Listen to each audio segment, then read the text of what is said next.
Have you ever put a load of laundry in the washer and completely forgotten about it? You come back hours later and think, how did I even leave this here? Today I found myself at the laundromat because my house is under construction and something unexpected happened. I wasn't distracted. I wasn't multitasking. I wasn't rushing to the next thing. I was doing laundry, and that was my only job. And it made me wonder, when did we as women stop allowing ourselves to do one thing at a time? And what is it costing us in our peace, our presence, and even our spiritual life? Ladies, welcome to the well, a sacred space for Christian women who are tired of pouring out everything and are ready to be filled again. Here we lay down the things that are emptying us, striving, stress, comparison, and we draw from living water that only Jesus can give. I am your host, Colleen, founder of Well, and my heart is to gently guide you back to rest, truth, and ready to get filled again. Wherever you are on your journey, ladies, today you are seen, you are loved, and you are welcomed here. Take a deep breath and come with me to the well. Well, ladies, I am so excited to be sharing with you about laundry today.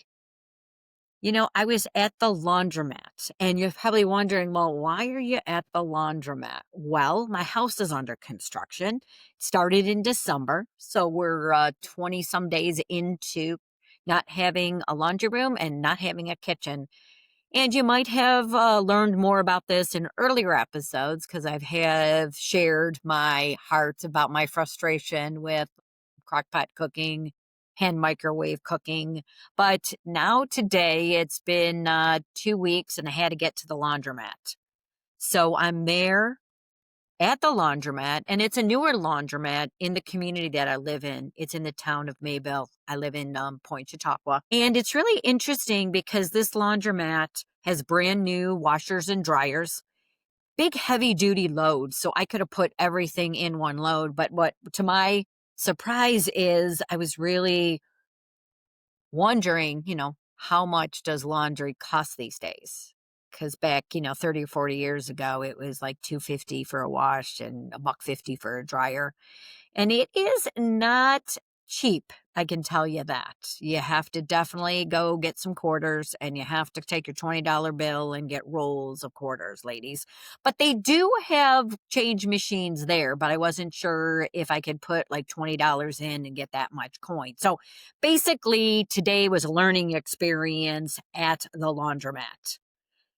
It wasn't planned that this wasn't my idea, but I was surprised how peaceful and how holy going to the laundromat is. What I didn't realize is as I was going to the laundromat, it reminded me of the time that up here in New York, my grandma would go to the laundromat. She would take my brother and I to Shaw Laundry, which was across from the Chautauqua Institution, and we would read. We would go to the Putt Putt, which was right in front. My grandma would do several loads of laundry, and we would just enjoy the time meeting other people and running around. It was like a peaceful time with my grandma, and it was just something that we did, and that was probably 50 some years ago, but I forgot. So I really was blessed to be able to be reminded by gently being reminded that grandma took me to the laundromat and how much fun it was to help her and to be with her. And even though my situation is not ideal, the laundromat that I went to was very peaceful, was clean, and it was just me for a period of time. So, there is a lot of difference between doing your laundry at home and doing your laundry at the laundromat. But sometimes God meets us in places we don't choose, but that slows us down enough to notice Him. So when you think about home laundry, there's so many other distractions at home. And I find myself when I'm at home, I'm doing laundry like almost daily. I find that I'm washing towels more, I'm throwing dish towels in, and I'm just kind of like forgetting about them. And they'll say, go, I get distracted and do other different things. I'm doing meals when I'm doing laundry. When I was at home, my washing machine was downstairs. So you get sidetracked to go to the grocery store and you realize, oh my gosh, how long has my laundry been sitting there? You're sending emails, you're caring for the kids, you're maybe working, loads are forgotten, clothes sit damp, which probably isn't the best thing. So you're rewashing them again, which is a waste of water and a waste of electricity. What I'm realizing at the laundromat today is my assignment. It's my job. It's like, okay, I was there by myself. So there's like 4 to 6 big front load washing machines.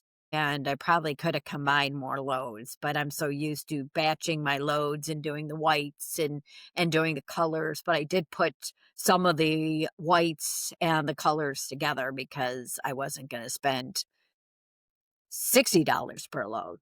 Not exactly, but so I had 3 loads going. And I sat there and I was able to process, put the money in, figure out how to put the laundry soap. And that was a different situation because I was like, are these machines made to have the soap already in them? But then I realized the soap filter was on the top. So there was one area for the dry granules, one for liquid, and then one for fabric softener. So once I found that out, I figured it out. I was able to, you know, do that. So I was able to take some time and do some reading. They had a Wi-Fi. I tried to figure that out and I was able to get on my computer and do some things. And then another gentleman walked in and he had 2 loads of laundry. So he took up the other 2 machines. We chatted a bit about what he does. He shared with me what he does for a living, where do I live? And we just had a really, really nice, conversation. He said, is it okay if I leave my laundry soap here? I'm like, yeah, he had to run and he had to get more money to get change. So it was a very, very nice conversation. I was able to sit and just relax and just process the loads of laundry. When the laundry is your only job, it actually gets done and done well. It actually goes from start to finish. There's no stopping point. It's not that women don't work hard. It's that we're doing too many things all at once. So I find myself doing so many tasks that I really need to learn to just focus on one thing. And that's really hard as women. We want to do everything. We want to, get the laundry done. We need to vacuum. There's so many tasks. We need to help the kids with the schoolwork. We have to send Christmas cards, maybe. We have to send some emails. We got to work on our budget, do our banking. So there are so many things that we need to do that we get distracted. So this was a real teaching moment for me that I really need to prioritize and just do one thing at a time. My son does remind me, and you might have someone remind you, like, start one project and don't bounce around. I have ADD with wash and I have ADD with cleaning. I'll be cleaning one bathroom and then going upstairs and doing another one because on my head, and maybe it's yours, is I got to get the bathrooms done. So I'm trying to, get one done and then bounce upstairs while that floor is being cleaned. You might relate to this, ladies, but the distractions are there and being aware for them. We need to just be aware of those fragmented distractions. And this was kind of a real insightful moment for me. Where do I put my attention to, and are things getting undone or unfinished? And unfinished work leads to mental clutter and self criticism. Because when people say, Mom, are you done with the bathroom? Are you cleaning the bathroom? Why can't you just focus on getting one bathroom done at a time? And that's just not how my brain is wired. Maybe that's something that your brain is wired for. And, God bless you, every woman is at least different and unique. And that's what we talk about and we express that at Come to the Well. In Luke 10:40, Martha was distracted by many things. And the laundry lesson told me that how many times am I distracted by so many things that I need to get done, from the shopping list to cleaning the house to getting the laundry done to cooking the food, that sometimes things just get misplaced. And that was really kind of an eye opener today. That was the teaching moment to going to the laundry. It's like stay with the load, be present, stay with each cycle and get it to be finished. So it was nice as I was able to be there alone for a period of time, and I was able to use three machines. So they were able to be put in all at the same time. So when the wash cycle was done, all three times I was able to move it from wash cycle to dry cycle, and then from dry cycle to folding. So what I thought was going to be like a 2-hour experience of just quiet and peaceful time was only an hour. But it was an hour of prioritizing the wash and getting it done. It wasn't an hour here, there, being distracted and filling my mind with, okay, I got to do this, I got to iron, I got to do cards. So that was kind of a teaching moment for me, staying in the present moment. How many of us are emotionally, rationally, or spiritually loaded and are starting without finishing? That's a burden. How many things do we start and we don't finish them? Just something to think about. Waiting isn't wasted time. It's where God's awareness returns, and it's where God speaks. So even though, ladies, I might not enjoy doing the wash, and that's maybe why I'm distracted, going to the laundromat taught me to be patient and waitful for the wash to finish. And in the waiting time, it gave me some peace, some calm, and some reflective time, which I don't usually take. When I'm doing the wash, I'm running up and down doing other things. In a laundromat, I'm sitting there, I read, I talked to another person, and it was a real eye opener how present God is in those moments between the cycles. That it was, I'm doing something right now and I'm doing nothing else. It's like I'm Mary just sitting and waiting at his feet. And it's an accomplishment that I can get things finished and that I'm not doing laundry every single day. I'm doing it right now. It's going to get finished in an hour, and then I can do the next task. I can come home and I can walk the dog. I can get my dinner ready. I could clean the bathrooms. So I can become more focused on the job at hand instead of my brain being scattered. That was the lesson that I learned today. So I invite you to the laundry lesson of the day. Maybe we should slow down and not multitask. This was a lesson of multitasking for me, and that multitasking is not a good place to be. I don't need to scroll up and down. When that gentleman came in, I was ready to get on my computer and go into Facebook and scroll and compare myself. But instead, I had engaging conversation with a local gentleman in the area telling me about what he does. And I was thinking of, oh, there's so many wonderful people in this new community that are skilled laborers that I can get to do some of the jobs that my husband doesn't want to do. I was able to stay present and be calm in this hectic time. I was able to fold clothes with intention. I was able to thank God for the provisions and that represented each garment. I was able to be blessed that I could take the time to fold and not just rush through the folding process.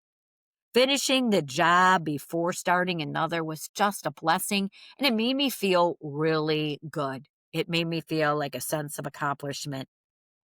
This week, I want you to be aware of that time that you just are rushing through things just to get it done.